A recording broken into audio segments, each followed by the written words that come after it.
buwan nang nakalipas nang pumutok ang issue ng flood control scandal. Pero hanggang ngayon, wala pa ring napapalagot sa mga sangkot. At ngayong ginugunita ang undas, magiging alaala na lang din ba ang isyong ito tulad ng mga yumao? Magandang gabi, ako si George Cahiles live mula dito sa Ever Memorial Park sa Valenzuela City. Ako naman si Ann Asis Carilo. Mapapanood tayo sa Beam TV 31, Signal Channel 24, Blast TV, Samsung TV Plus at TCL Channel. Simulan na natin ang Agenda Weekend. Congressman Toby Tiangco may pasaring sa DFA, puro raw dahilan kaya hindi makansela ang passport ni ex-Congressman Zaldico. Alphaland sa Baguio, itinangging may property roon si Senator Cheese Escudero. Exclusive, COMELEC pansamantalang ipinahinto ang paglalabas ng sose ng mga kandidato. Election Watch Group umalma. Paggunita sa Undas 2025, nagsimula na ngayong araw ang update sa mga sementeryo sa Metro Manila, tutukan live. Kakaibang Undas celebration, idinaos sa Binyan, Laguna. At Halloween costume ng BNC anchors viral sa social media.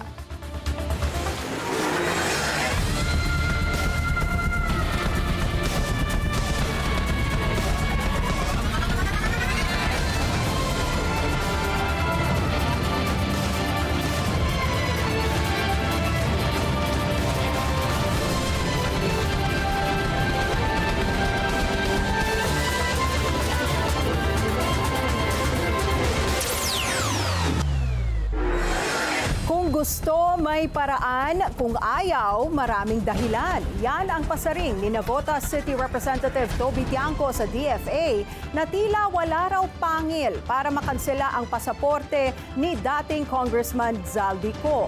Ang detalye sa Agenda Weekend Report ni Joash Malimban. Tila passive umano ang Department of Foreign Affairs sa pagpapauwi kay former Ako Bicol Representative Zaldico ayon kay Navotas City Representative Toby Tiangco. Sa isang panayam sa On Point ng Billionaire News Channel, sinabi ni Tiangco na puro dahilan ang DFA kung bakit hindi nila kinakansela ang passport ng dating kongresista. Ang binibigay nila yung dahilan bakit hindi pwedeng kanselahin. Okay. Diba, no, human nature, pag ang binigay mo yung dahilan bakit hindi pwede, hindi ibig sabihin ayaw mo. Pag gusto mo, hahanapan ng paraan yan. Ipabayaan mo na yung abogado niya mag-question. Ayon sa DFA, maaari lang kanselahin ang isang passport kung acquired ito fraudulently, tampered with, or issued erroneously, o kung may formal na utos mula sa korte. Pero argumento ni Congressman Tiangco, pwede rin itong kanselahin sa ilalim ng New Philippine Passport Act in the interest of national security, public safety, at public health. Sino magde-determine national security? Pwede ba silang pumunta sa korte para i-determine yung national security? It's not for the court to determine national security, di ba? Baliktarin natin yung sitwasyon, Pinky. Kunyari, may mag-file ng kaso. Nagkaroon ng court order. By the time na ma-serve yung court order, sabihin ni Zaldico meron na siyang passport sa isang bansa na walang extradition. Ano gagawin natin lahat? What will we all do? Tsaka tayo magsisisihan? Dagdag pa ni Congressman Tiangco, kung pagbabasihan ng series of events mula nang madawit ang pangalan ni Ko sa investigasyon, tila malaki raw ang posibilidad na tumakas ang dating kongresista mula sa accountability.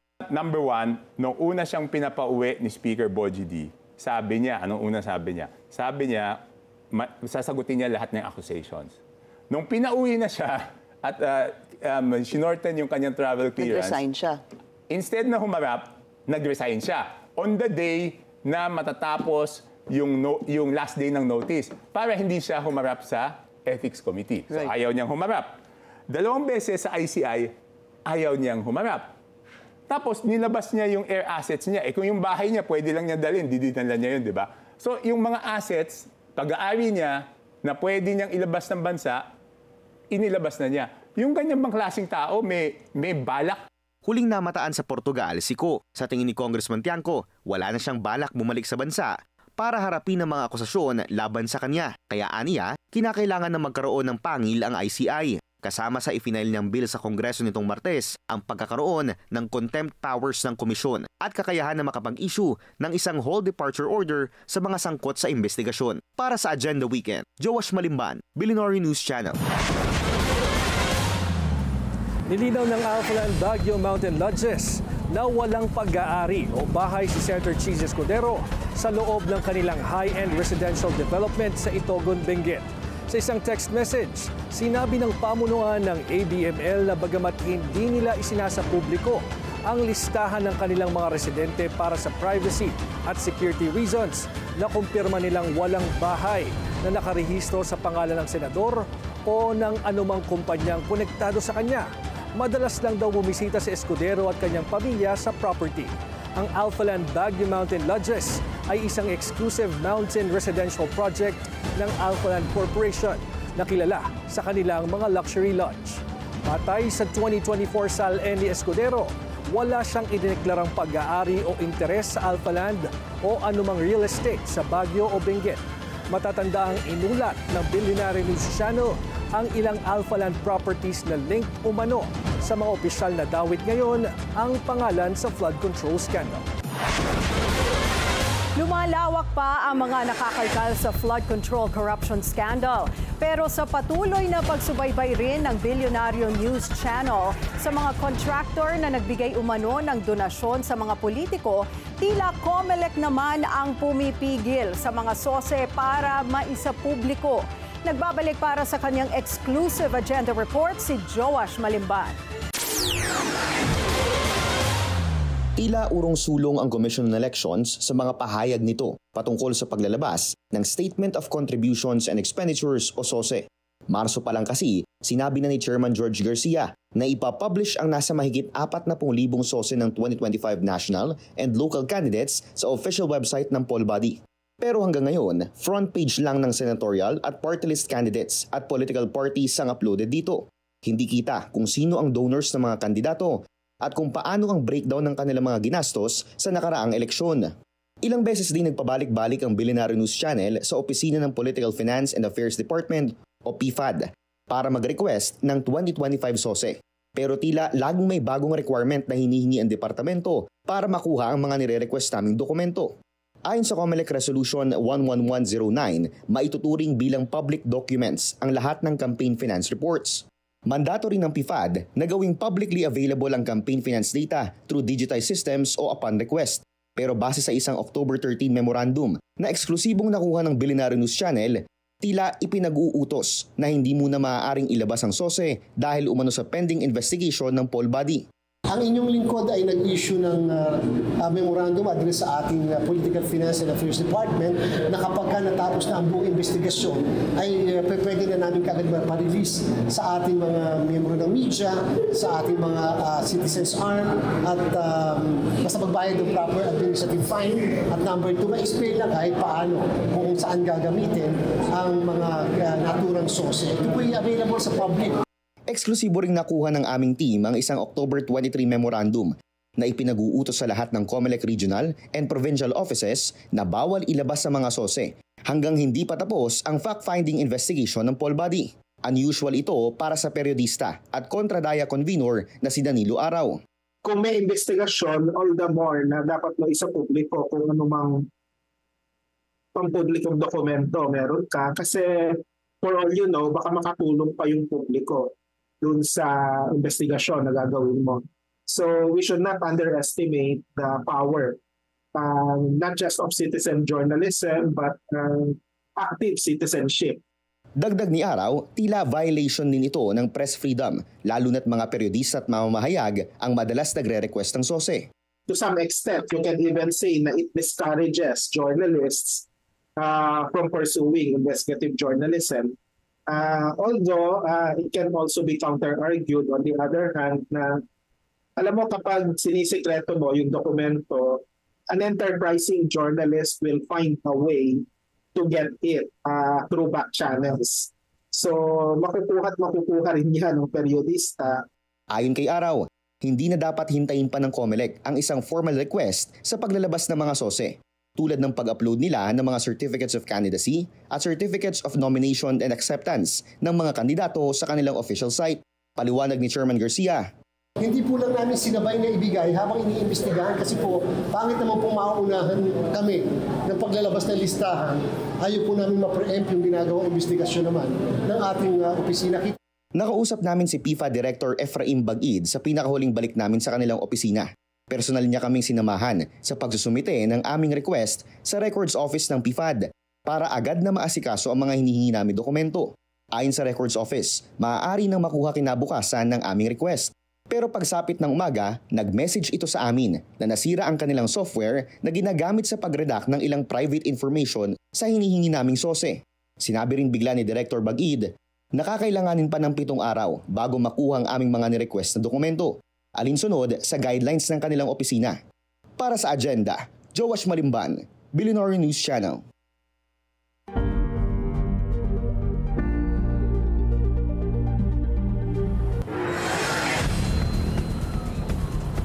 Nandito tayo sa Ever Memorial Garden sa Valenzuela City. Kung mapapadaan kayo sa North Luzon Expressway, makikita nyo ito. Halos 10 to 15 minutes away mula Balintawak Toll Plaza. And as of 5:30 p.m. umabot sa halos 12,000 yung mga bubisita dito sa mga namayapa nilang mahal sa buhay. Simula kaninang umaga, maluwag at maayos ang naging pag-alala ngayong undas. Bagamat umulan ay hindi napigilan ng pagdagsa ng mga tao dito para dalawin ang kanilang departed loved ones. Ayon sa pamunuan itong Ever Memorial Garden, bukas ang sementeryo hanggang 12 midnight. At bukas naman, November 2, maaaring bumisita sa departed loved ones mula 6 a.m. hanggang 6 p.m. Quiet and peaceful naman. Ikinalat po namin yung 10 kapulisan natin na nagro-ronda together with force multiplier. Marami po sila and Bureau of Fire Protection. Tinulungan po nila tayo. So meron po kami ng mga taong naka-designated para in case na may mga may mga naghahanap kung saan hindi po sila mahirapan. So talagang sinasamahan po namin. Punta dito siguro mga 8 ng umaga. Tapos hindi naman namin nakalain na lalakas ang ulan. Alam namin pag ganitong umaambon-ambon lang. Ang problema, umulan talaga siya, as in. Di nabasa kami, naligo kami lahat, nakatuyo na kami sa init. So far, maluwag ang daloy ng trapiko sa NLEX mula Balintawak Interchange hanggang dito sa may Lawang Bato exit. Pero partner, may traffic build-up as you enter the service road, pero may mga traffic enforcers naman na tumutulong sa mga motorista. So konting pasensya lang din sa mga hahabol pa at pupunta rito sa sementeryo ngayong araw. Mula sa Ever Memorial, alamin naman natin ang sitwasyon sa Manila North Cemetery. Ang detalye sa Agenda Weekend Report ni Just Ignacio. Just, marami pa bang tao dyan?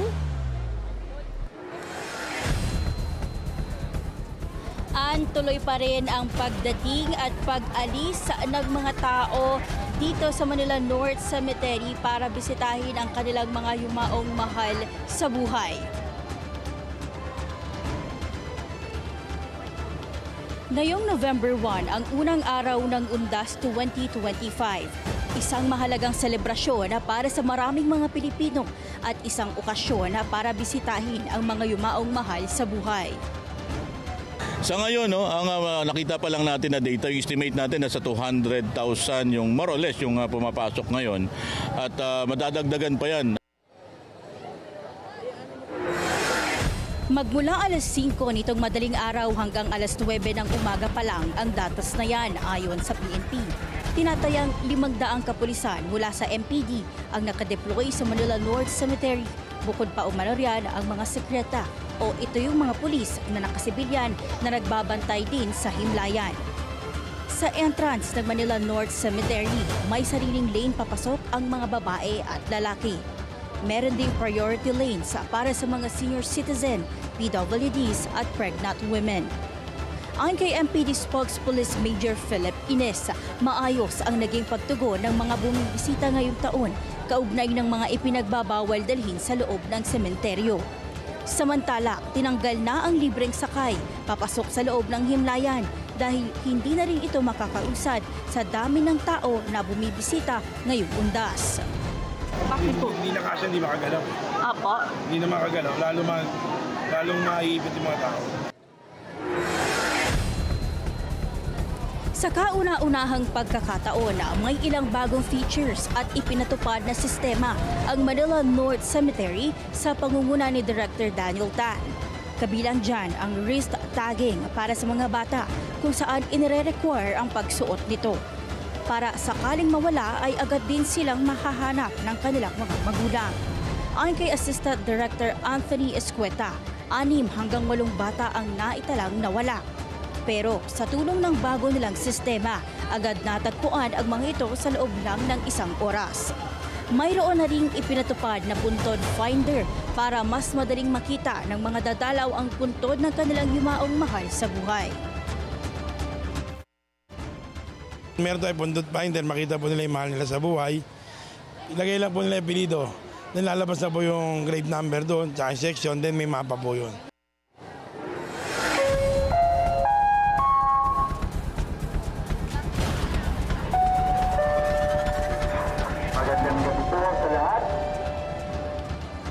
Kanina, personal ding tinur ni Director Tan ang Billionaire News Channel sa kanilang command center. 16 years old na pinakot ang black t-shirt na may salang eco-bag. Ang iyo pong kanyang sign o guardian ay naririto po sa opisina na Manila North Cemetery. To pay our respect sa father ko. 16 years old, naka-black shirt, may salang Bukod pa riyan, may drone din na minamando sa area ang kanilang pamunuan para makita ang aerial view ng sementeryo habang nakalive ito sa Facebook. Sa pag-iikot pa ng Billionaire News Channel, nadatnan din namin ang pagbisita ng pamilya ng yumaong dating alkalde ng Maynila na si Arsenio Lacson.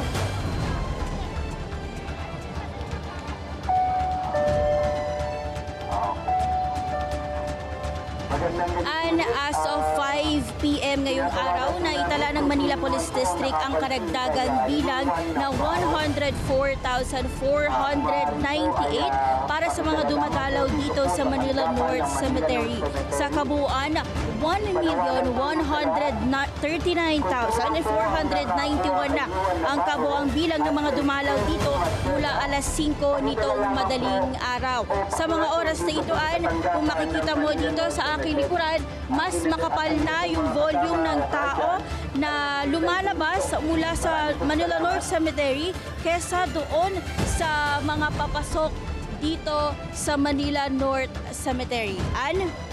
Just naririnig natin yung yung parang announcement na merong nawawala.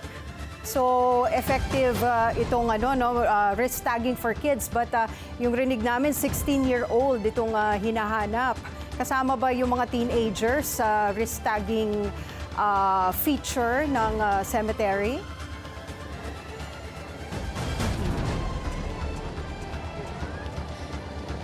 Kanina nabanggit ni Director Daniel Tan na kapag may dalang mga bata, yung mga magulang kailangan talagang maglagay o magsuot ng wrist tagging.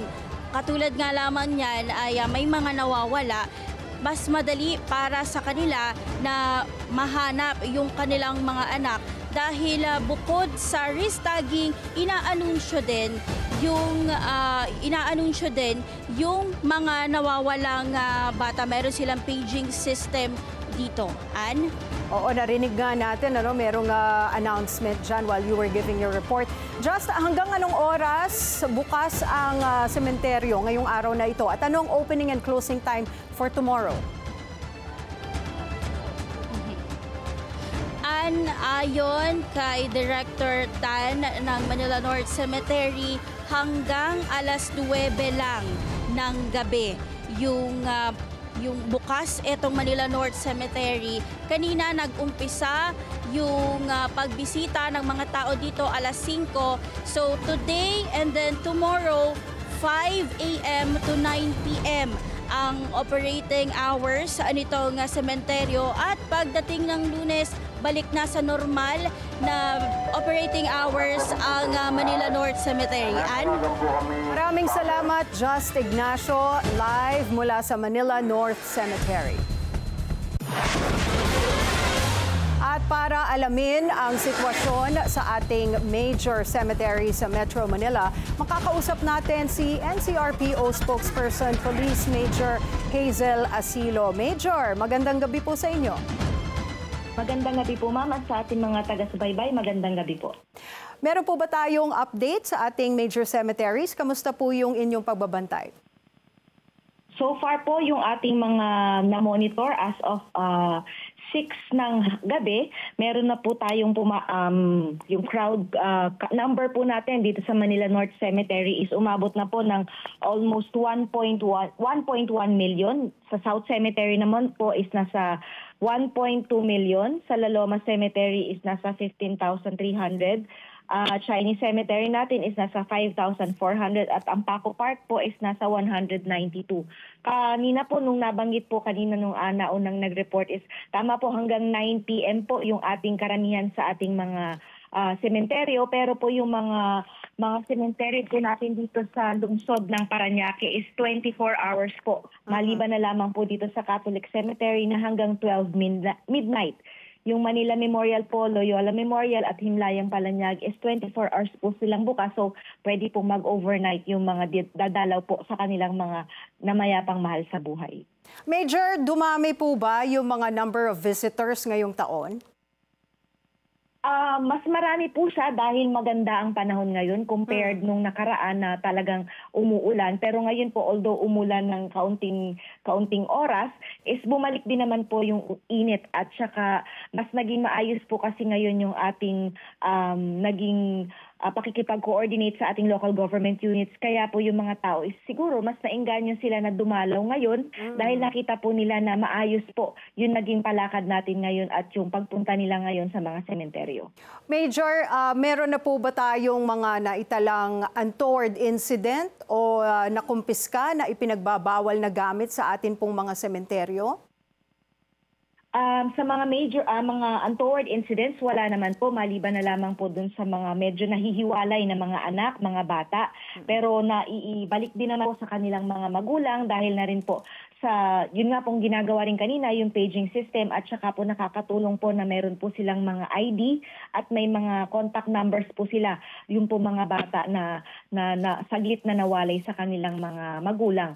Yun naman pong ating mga na-confiscate, marami po tayong na-confiscate na mga bladed weapons.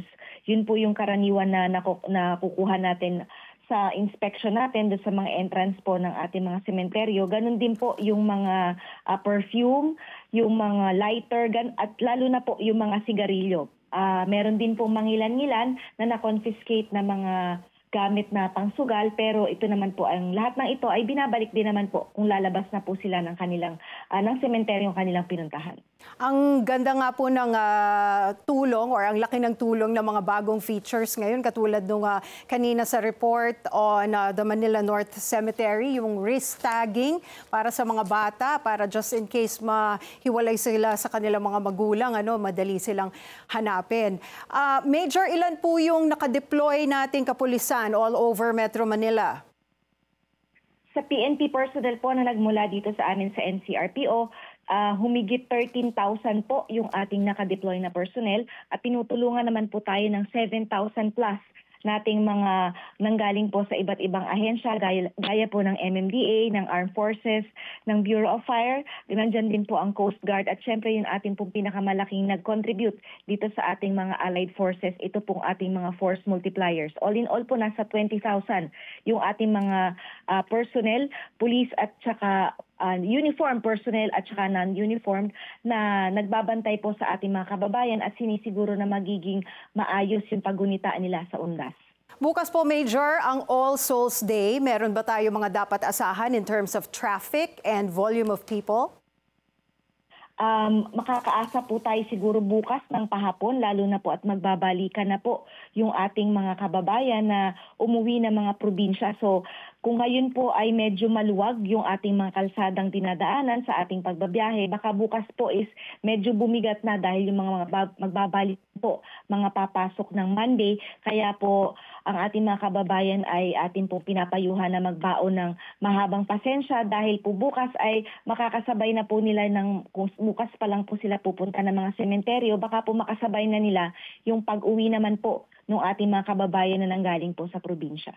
Now, Major, I know we've been giving reminders since Friday, since yesterday, pero maigi din po na patuloy nating paalalahanan, lalo na yung mga tao na pupunta pa lang sa sementeryo tomorrow. So, meron po ba tayong reminders para sa ating mga kababayan? Muli po, ipinagbabawal po ang pagdadala ng baril, patalim, illegal na droga, alak, mga gamit pangsugal at malalakas na sound system sa loob ng sementeryo. Hindi rin po pinapahintulutan ng inuman, ang paggamit ng paputok at anumang uri ng pagsusugal. Yung po may mga fur babies, yung mga alaga po natin, may mga sementeryo po na hindi po inaalaw na magpapasok po ng inyong mga dalang pets. So, as early as now po, kung bukas kayo pupunta, kung meron po kayo mapag-iiwanan or meron po mga pet hotels na pwede nyo munang pansamantalang paglagyan ng inyong mga pets, gawin na po rin nyo dahil para hindi na rin po ma-stress yung inyong mga alaga. At sa mga magsasama po ng mga anak na maliliit na mga bata, kung nakakaunawa na po sila of school age, turuan na po sila, kumbaga po, ibigyan na po sila ng abiso or instruction kung ano po ang dapat nilang gawin in case po mawalay sila sa kanilang grupo, lalo po at magsiksikan nga po yung ating mga sementeryo. Maglagay po ng ID na may kasama pong contact number para po madali pong matawagan ang kanilang mga magulang. At syempre po sa ating mga kababayan na aalis sa kanilang mga tahanan, siguraduhin po natin na nakalak lagi yung ating mga pinto, bintana at ang gate, i-secure po natin ito para hindi po mapagsamantalahan or hindi po mapasok ng mga magdanakaw at maging alerto po lagi tayo saan man tayo pupunta dahil po ang ating pong kaligtasan ay first and foremost ay tayo po talaga ang makakagawa nun. Maraming salamat po sa inyong oras, NCRPO spokesperson Police Major Hazel Asilo. Maraming salamat po. Muling nagliyab ang kabundukan ng Sagada ngayong Undas para sa tradisyonal na panag-apoy. Sa halip na kandila, kahoy ang sinisindihan bilang pag-alala sa mga namayapa. Narito ang Agenda Weekend Report ni Alex Asalil ng Abante. Buhay pa rin ang dekadang tradisyon tuwing Undas sa Cordillera. Para sa mga lokal rito, hindi natatapos sa pagyaon ng kanilang mahal sa buhay ang kanilang ugnayan. Kaya naman ang huling hantungan nila ay hindi sa sementeryo. Madalas, inililibing sila sa mismong bakuran ng kanilang tahanan. Kilipiman para sa iba, ito ay ang paraan ng mga taga-Cordillera ng pagpapakita ng malalim na respeto at patuloy na koneksyon sa yumao. Naniniwala kasi sila na nananatiling gabay at bantay na kanilang tahanan ang kaluluwa ng namayapang kamag-anak. Kaya para sa kanila, mas mainam na ang kanilang himlayan ay malapit sa kanilang pinagmulan. Makikita sa bakuran ang mga simpleng puntod na kadalasan ay gawa sa bato o kahoy. Walang mga palamuti pero puno raw ito ng alaala at pagmamahal. Ayon sa simbahang Katolika, importante na sagrado ang uling hantungan ng mga namatay katulad din ng paglagak sa urn ng mga nakrimi. Lahat ng namatay, katawan man o i-inurn mo yung sa urn, ay sagrado yun. Binabasbasan mo. Kaya sa Catholics nga, meron tayong Catholic cemetery kasi kinoconsecrate yun as a sacred place na yun ang huling hantungan ng mga namatay. Unless yung bahay mo, pinaconsecrate mo yan, pinabasbasan mo, may special altar ka dyan, pwede mo naman lagay doon. Sa Sagada Mountain Province pa rin, isang katutubong tradisyon din tuwing araw ng mga kaluluwa ang dinarayo ng mga turista, ang panag-apoy tuwing Undas. Sa halip na karaniwang kandila, mga sulong mula sa pine wood o sugat ang sinisindihan ng mga pamilya habang nagdarasal sa libingan ng mga yumao. Ang apoy kasi para sa mga taga-Sagada ay simbolo ng pag-alaala at liwanag. Ang pagdina sa sementeryo ang kanilang paraan ng pagpapakita na hindi nawawala ang alaala ng mga nasa kabilang buhay na. Isa itong sagradong ritual na simbolo ng pagmamahal na patuloy na nag-aalab sa puso ng mga naiwan. Para sa Agenda Weekend, Alex Asalil, Abante Mountain Province. Higit 130 katao patay sa police raid sa Brazil. Susunod yan sa Agenda Weekend.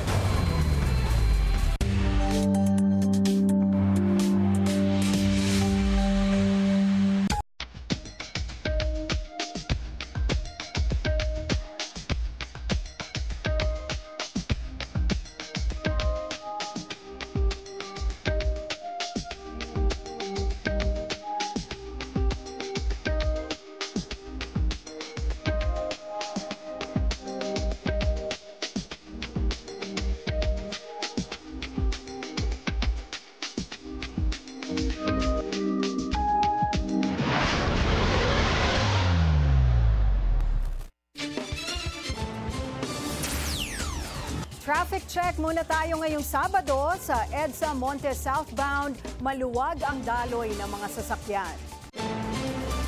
Umaasa si political blogger attorney Jesus Falsis na maipapasa ang panukalang magpapalakas sa kapangyarihan ng ICI sa pag-iimbestiga nito sa flood control scandal. Safety net daw ito sakaling umabot sa Malacanang ang iskandalo. Narito ang Agenda Weekend Report ni Joash Malimban. Umani ng samot-saring reaksyon sa social media ang tweet ni Attorney Jesus Falsis na tila na-labelan umano si Barry Tayam na isang diehard Duterte supporter o DDS. Siya ang individual na nagsumite ng isang petisyon sa Korte Suprema na humahamon sa legalidad ng Independent Commission for Infrastructure o ICI. Sa ilang tweets ni Falsis, kine-question nito ang layunin ni Tayam sa pagpa-file ng petisyon. Katakataka raw kasi na ngayon pa nagsampa ng petisyon si Tayam kung kailan wala na si Baguio City Mayor Benji Magalong sa ICI na aniyay DDS din umano. Naglabas na rin daw ng initial recommendation ang ICI ng mga kakasuhan kasama sina Senators Joel Villanueva at Jinggoy Estrada, COA Commissioner Mario Lipana at 2 dating kongresista.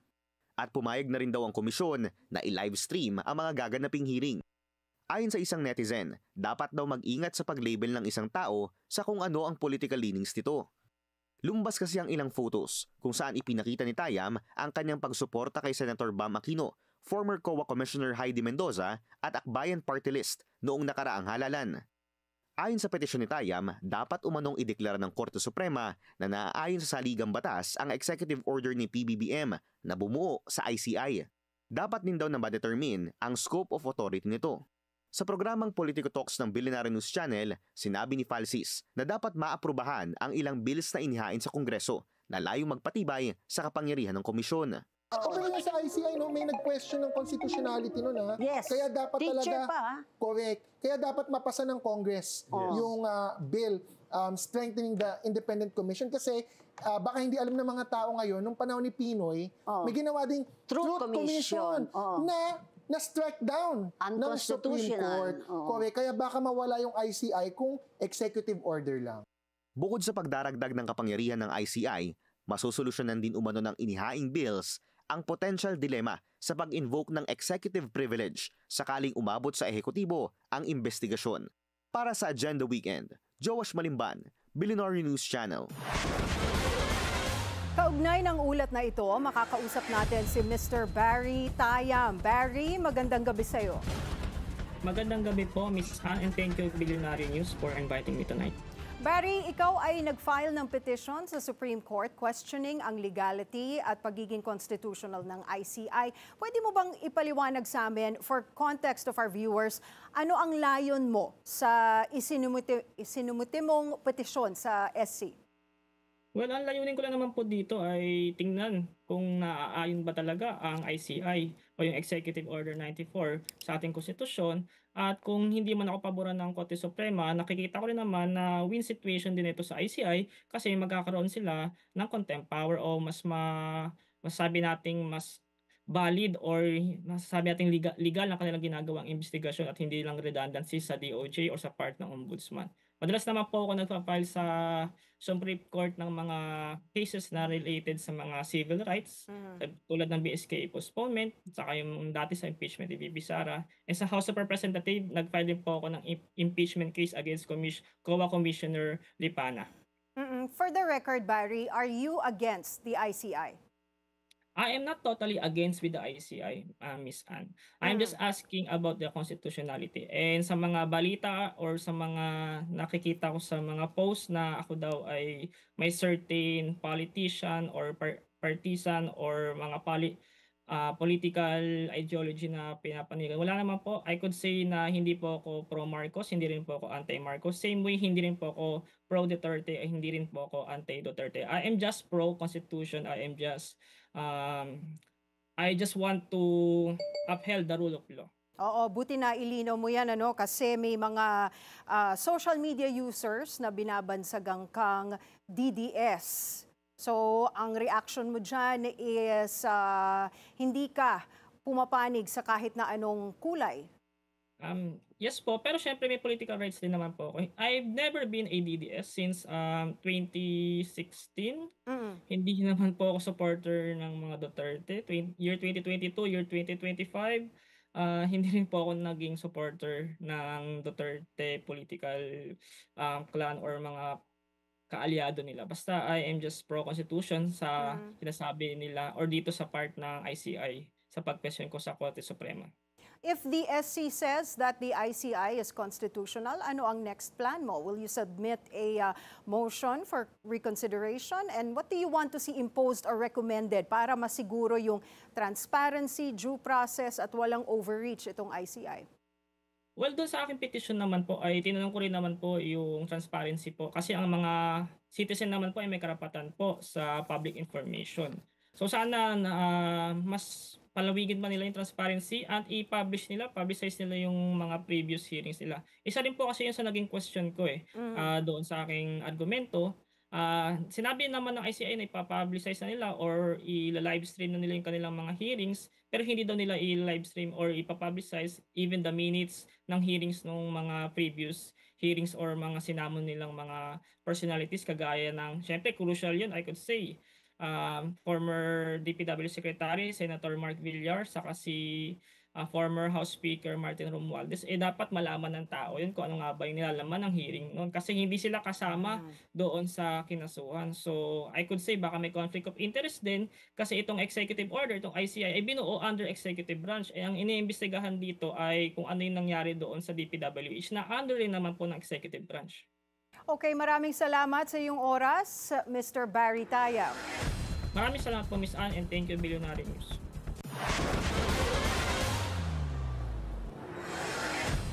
Binawi na ng APEC ang long-standing support nito sa World Trade Organization-based multilateral system matapos ang tila malalim na hindi pagkakasundo-sundo ng member states nito. Ang detalye sa Agenda Weekend Report ni Ivy Reyes. Sa unang pagkakataon, idineklara ng Asia-Pacific Economic Cooperation o APEC ang paghinto sa pagsubaybay ng economic bloc sa World Trade Organization-based multilateral trading system. Sa pamamagitan ng Gyeongju Declaration, hindi inadopt ang reference WTO dahil wala umanong consensus na nabuo ang 21 member economies ng APEC. Ayon sa statement, nananatiling committed ang APEC sa isang trading system na beneficial para sa lahat. Pero dahil sa lumalawak na pagkakaiba sa pananaw ng member states, tinanggal na ng APEC ang pahayag na nagsasabing sinusuportahan ng rehiyon ang multilateral trade. Pagdidiin ng APEC, ang usapin sa free trade ay sentro ng diskusyon ngayong taon nang bumalik sa White House si US President Donald Trump at ipinatupad ang kanyang America First policy, isang polisiyang pinagmula ng trade war ng Amerika at China at pagkadismaya ng ilang business groups sa tariff policies ng Amerika sa kabila ng pagiging malapit na kaalyado nito sa Pilipinas. Dagdag pa ng APEC, ang pag-subscribe ng rehiyon sa World Trade Organization ay nagsimula ng matanggal sa opisina si President Trump noong 2021. Sa kanyang pagbabalik ngayong taon, muling babaklasin ang trading system na ito. Matatandaang hindi umattend si President Trump sa two-day high-level engagements ng APEC at dumalo lang sa kanyang bilateral meeting kasama si Chinese President Xi Jinping noong October 30. Ang World Trade Organization reference na ito ay mungkahi rin ni President Bongbong Marcos kahapon. Matatandaan na sa intervention speech ng Pangulo sa unang sesyon ng Economic Leaders Meeting, ibinungkahi nito na dapat manumbalik ang pamamagitan ng World Trade Organization sa economic tensions sa rehiyon. Sa pagtatapos ng 32nd APEC, 16 economies na ang nakapulong ng economic team ng Pilipinas, ayon kay Special Assistant to the President for Investment and Economic Affairs, Frederick Go. Para sa Agenda Weekend, Ivy Reyes, Dulinar News Channel, South Korea.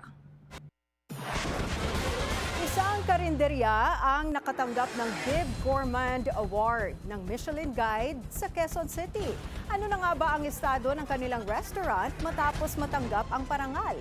Narito ang Agenda Weekend Report ni Pierre Pastor, live mula sa Quezon City. Pierre, kamusta dyan? Nakapag-dinner na ba kayo? Hindi nga, dahil ang haba ng pila kanina. At ito nga, pagod na ang kanilang cook dahil makailang ulit na daw siyang nagluluto o makailang batch na siyang nagluto ng mga putahe nila dahil mula umaga pa lang ay mahaba na ang pila dito at hanggang gabi ay may mga gusto pa rin kumain at tumikim dito sa Morning Sun Karinderya sa Project 4 Quezon City. Dumami lalo ang customer ng Morning Sun mula nang magkaroon sila ng Michelin Bib Gourmand Award ng Michelin Guide. Ayon kay Sara Sanchez, na-curious siya at gusto niyang tikman kung gaano ito kasarap. This is my first time po to visit. Yes. Ano lang po, chinek po namin sa Facebook din yun nga po, maraming reviews and followers din po.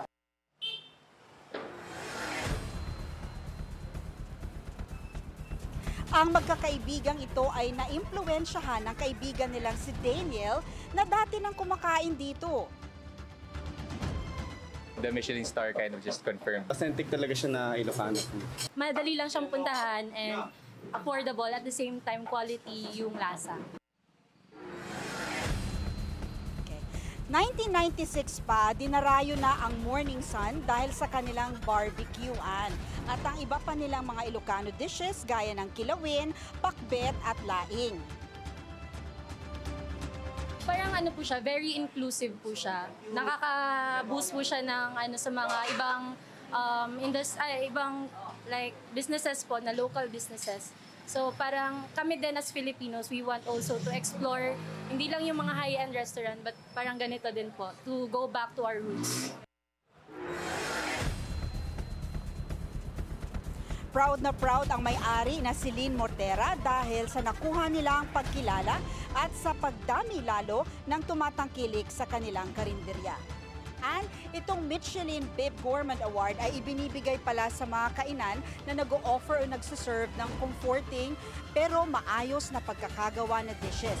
Samantalang itong Michelin Star Award naman ay ibinibigay sa mga restaurant that offers unique and innovative dishes. And Pierre, pinag-uusapan lang natin yan kanina sa makeup room na pupunta ka dyan. At ang specialty nila, Ilocano food. Aside from yung barbecue, kilawin, laing, naitanong mo ba ano pa ang ibang nila dyan? Most sought after dishes. Ilocano talaga, authentic Ilocano dishes talaga, Ann. Meron kaninang humba, may nakita din ako, basta maraming putahean. At ang nakakatuwa, alam mo, ang mga dumadaan dito ay mga big cars, yung may mga nakita pa kami kanina mga doktor, nakipila din dito para bumili ng pagkain. At talagang gusto ko nang bumilian. So, one day siguro dalawin natin itong restaurant or karinderya na ito. Okay, nakakagutom yung report mo. Maraming salamat, Pierre Pastor, live mula sa Quezon City. Kinundena ng mga residente at rallyista ang madugong police raid sa Rio de Janeiro na ikinamatay ng higit 130 katao. Halos 100 sa mga nasawi ang nakilala na, kung saan 42 ang may warrant of arrest. Ayon sa mga otoridad, target ng operasyon ang Comando Vermelho Drug Gang. Iginit ni Governor Claudio Castro na legal ang raid at ang mga napatay ay mga kriminal. Ngunit binatikos ito ng United Nations at human rights groups dahil sa tila nangyaring mass killings. Panawagan ng mga aktivista, itigil na ang militarisadong operasyon sa mga mahihirap na komunidad at bigyang hustisya ang mga biktima.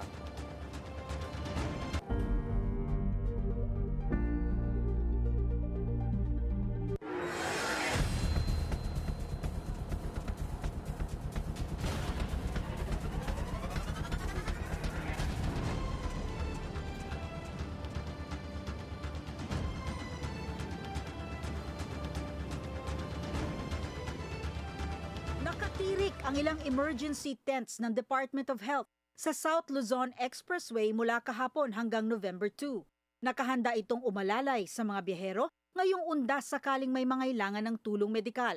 May mga doktor na nakadeploy at iba pang responders ng DOH. Available ang mga gamot at pang first aid. Pwede rin ang minor surgery, konsultasyon, pati diagnostics gaya ng glucose test at blood pressure monitoring. May ilang ambulansyang nakaantabay para agarang maibiyahe ang pasyente kung kinakailangan. Payo ng DOH, kailangan ng iba yung pag-iingat kung bibiyahe. Kasi nga, every year, ito yung travel ng ating mga kababayan back home to their families and loved ones to visit their relatives in cemeteries. Iwan nyo na yung init ng ulo sa bahay. Pag kayo magmamaneho, sigurado yun, may traffic po kasi lahat gusto makauwi. Dadating po tayo lahat sa ating mga kamag-anak. Huwag magmadali, matuto magbigay, road courtesy lang po tayo. Nakataas din ang Code White alert sa lahat ng mga DOH hospitals, central at regional offices sa buong bansa. Inactivate na ito bago pa man mag-undas. Ang Code White alert ay hudyat ng kahandaan ng mga pasilidad at health workers. Mula nang itinaas ang Code White alert, 39 trauma cases na ang naitala. 10 dito ay nasangkot sa traffic injuries na may kinalaman sa motorsiklo. May mga nakaantabay ring mga medical teams at ambulansya sa mga malalaking public cemetery gaya ng North Cemetery. Muli ring nagpaalala ang DOH sa cough and sneezing etiquettes sa mga sementeryo na matataong lugar. Ang madalas na paghuhugas ng kamay at paggamit ng alkohol ay kasama dito. If you have symptoms, influenza-like illnesses, to stay at home. Kailangan din may dalang tubig at baunin ang mga maintenance na gamot, lalo kung magtatagal sa sementeryo.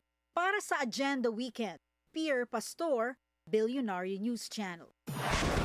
Kakaiba ang ginawang pag-alala sa mga yumaong mahal sa buhay sa isang sementeryo sa Laguna. Bukod sa karaniwang pagbisita, early celebration na rin daw ito ng Pasko. Ang detalye sa Agenda Weekend Report ni Lyja Bonzo, live mula sa Binyan, Laguna. Lyja, go ahead.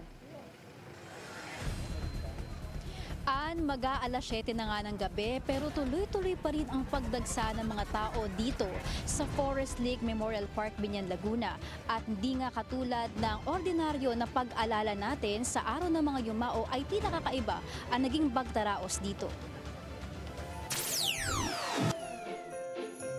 Mga samot-saring dekorasyon na tila naging banderitas, mga parol sa pasilyo at maging sa mga dingding. Ilan lamang yan sa mga sumulubong sa amin sa Forest Lake Memorial Park kasabay ng pagdaraos nila ng Undasko o ang pinagsamang selebrasyon ng Undas at Pasko. We tried to really change the way people see the memorial parks. We want the memorial parks of Forest Lake to be like a festive, celebrating fiesta. Kaya bukod sa misa sa umaga, nagsagawa rin sila ng iba't ibang aktibidad para sa mga dumalaw. Kagaya ng trick or treat, face painting, at meron ding pizza eating contest. Here in the Philippines, September 1 starts the Christmas season. So why not celebrate Christmas with your dead loved one during this November 1 time? Remembering our loved ones with Christmas in mind. Yan daw ang nais na tunguhin ng Forest Lakes na una nilang sinimula noong 2023. This year, mga lantern o parol naman ang tampok ng Undasko. Kaya naman pati mga musileo ay hinikayat nilang magsabit ng mga pampaskong dekorasyon.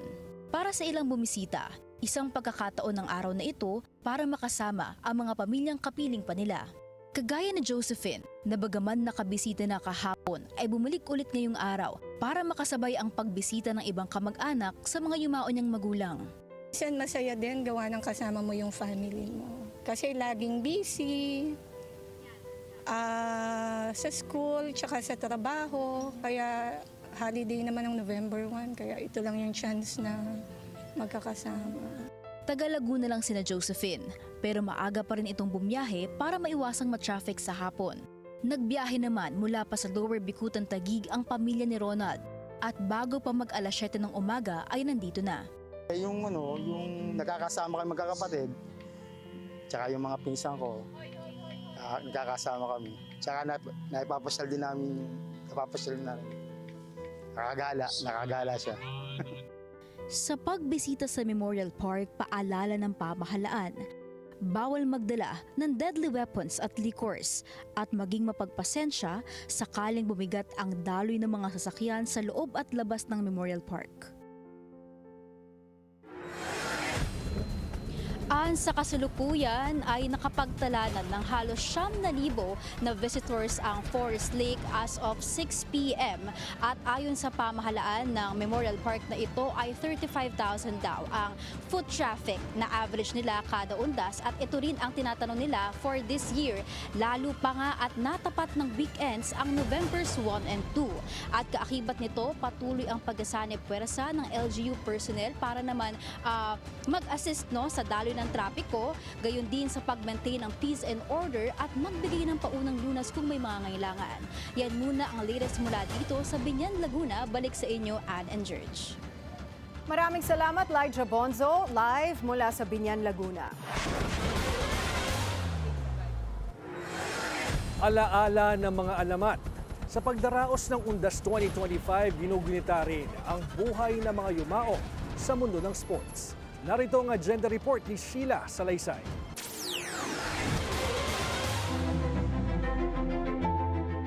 Mula Pilipinas hanggang sa international arena, sila ang mga alamat ng sports, mga kampiyon at mandirigma na bagamat pumanaw na, ay patuloy na nagbibigay buhay at inspirasyon sa bawat tagahanga at atleta. Sa boxing, isa sa mga pinakatanyag na heavyweight sa kasaysayan si George Foreman. Pumanaw siya nitong March 21 sa edad na 76. Nakamit niya ang gintong medalya sa 1968 Olympics at muling sinungkit ang heavyweight title noong 1994 sa edad na 45. Patunay na hindi kailanman hadlang ang edad sa isang tunay na kampiyon.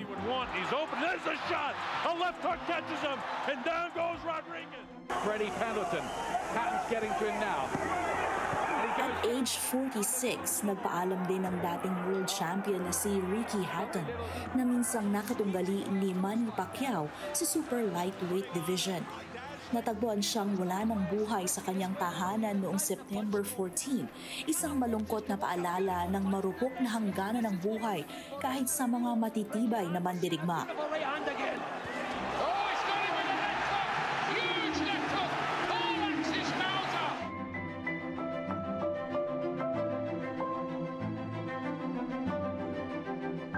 Sa Pilipinas, bumuhos naman ang dalamhati sa pagpanaw ni Ashlyn Abong, 18-year-old na rising star ng Gilas Girls na bumagsak habang nag-iensayo noong June 27.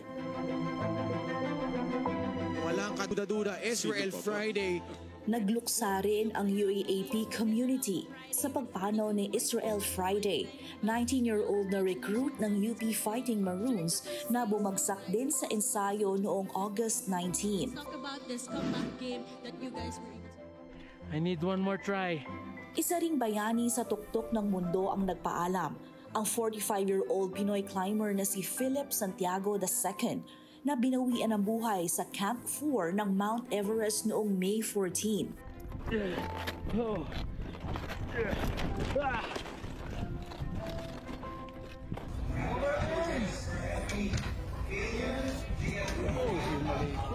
Hindi rin malilimutan si Melvin Guarte, SEA Games multi-medalist sa athletics at obstacle course racing. Isang sundalo at atleta. Nasawi siya sa isang karumal-dumal na pananaksak noong January 7 sa edad na 32.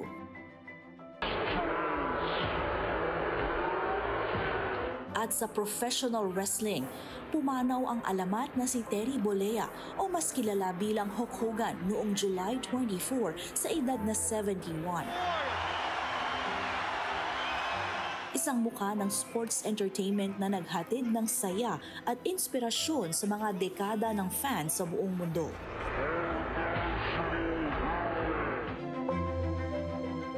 Mga yumao sa sports at patunay na ang kanilang mga ambag at pamantayan bilang tunay na alamat ay mananatiling buhay sa alaala ng bayan.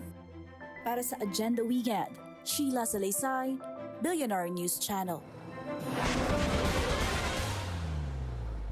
May mga nag-alay na ng bulaklak sa puntod ng mga magulang ni dating Pangulong Rodrigo Duterte sa Roman Catholic Cemetery sa Davao City.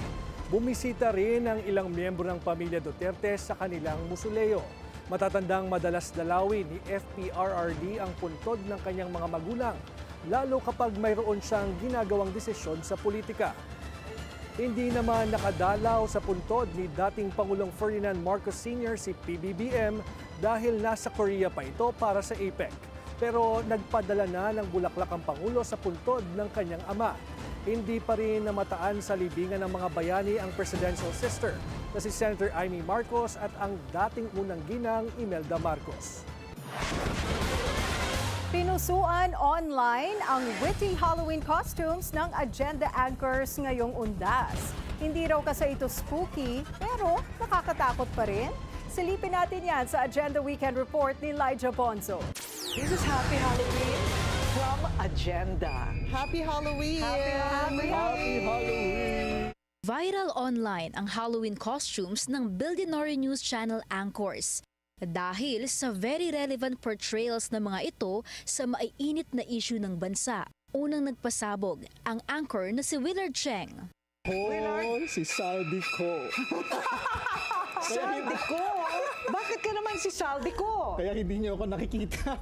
At sinakyan naman ni Monique Tuzon. I'm Denise. Ako si Claudine ko. Okay. On my way to my Gulfstream in Singapore with a bag of cash sa bag ko. Okay. Si Pinky Web naman, I am the Ghost Project of the DPWH.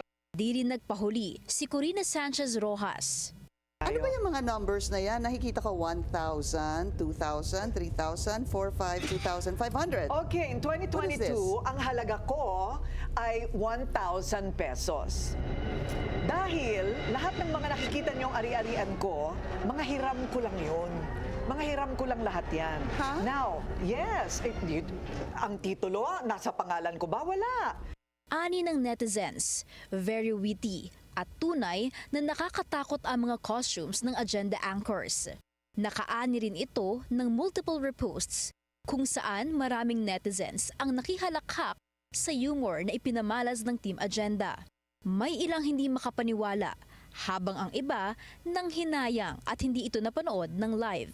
May ilan din na nagbigay ng commendation sa BNC dahil sa kumpiyansang magbihis ng mga kontrobersyal na personalidad at issue. Kahit pa nasa gitna ng mainit na mga investigasyon kaugnay ng flood control scandal. Para sa Agenda Weekend, Elijah Bonzo, Billionaire News Channel. At bago tayo magtapos, 54 days to go before Christmas. Pagkatapos natin paghandaan ang Halloween, Christmas naman ang susunod. At yan ang ating Agenda Weekend ngayong Sabado. Ako si Ann Asis Carrillo. At ako si George Cahiles, live mula dito sa Ever Memorial Garden sa Valenzuela City. Sa bawat issue may anggulo at ang balita may agenda.